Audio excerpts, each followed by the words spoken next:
દેશના યશસ્વી વડાપ્રધાન નરેન્દ્ર મોદી દીવની મુલાકાતે આવી રહ્યા છે. તેને લઈને વિવિધ સમાજના પટેલો સાથે દીવ કલેક્ટરે મીટિંગનું આયોજન કર્યું.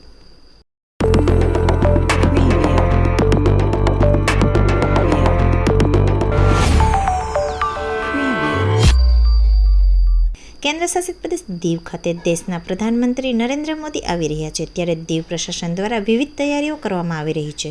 ત્યારે દીવ કલેક્ટર કોન્ફરન્સ હોલ ખાતે દીવ જિલ્લાના વિવિધ સમાજોના પટેલો સાથે બેઠકનું આયોજન કરવામાં આવ્યું હતું. બેઠક દરમિયાન દીવ કલેક્ટર રાહુલ દેવબુરાએ દીવના સમાજોના પટેલને જરૂરી સૂચનો કર્યા હતા તથા સમાજના પટેલો પાસે પણ વડાપ્રધાન નરેન્દ્ર મોદીના સ્વાગત સન્માન માટે સૂચનો પણ માંગ્યા હતા.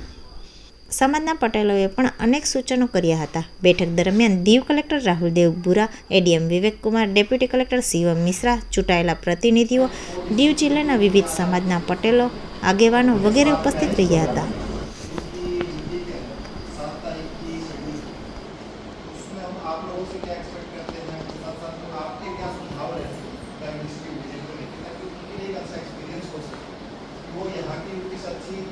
यादें लेके जाए और बाद में इस यूनिटी को कैसे और विकास कर सकते हैं और सेंट्रल गवर्नमेंट की मिनिस्ट्री से और ज़्यादा हम उसके रिगार्डिंग में मीटिंग हो रही है.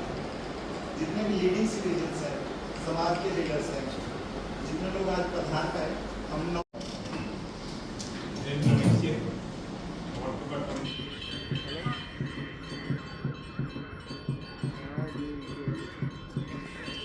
કાદરભાઈ કુરેશી દીવ સબ સુન્ની મુસ્લિમ જમાતનો સેક્રેટરી છું એ ટ્રેડ યુનિયનનું પ્રેસિડન્ટ છું. આપણા માટે બહુ ખુશીની વાત છે જે આપણા પ્રધાનમંત્રી દીવમાં પધારે છે. બધી વિવિધ સમાજોને અમને બોલાવ્યા હતા.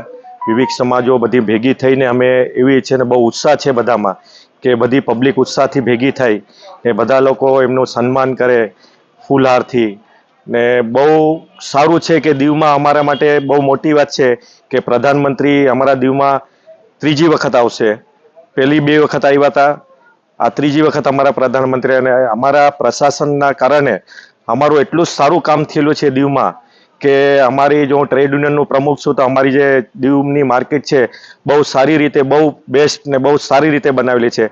એના માટે હું પ્રધાનમંત્રી ને અમારા હેડ મિનિસ્ટરનું બહુ બહુ ધન્યવાદ કરું છું.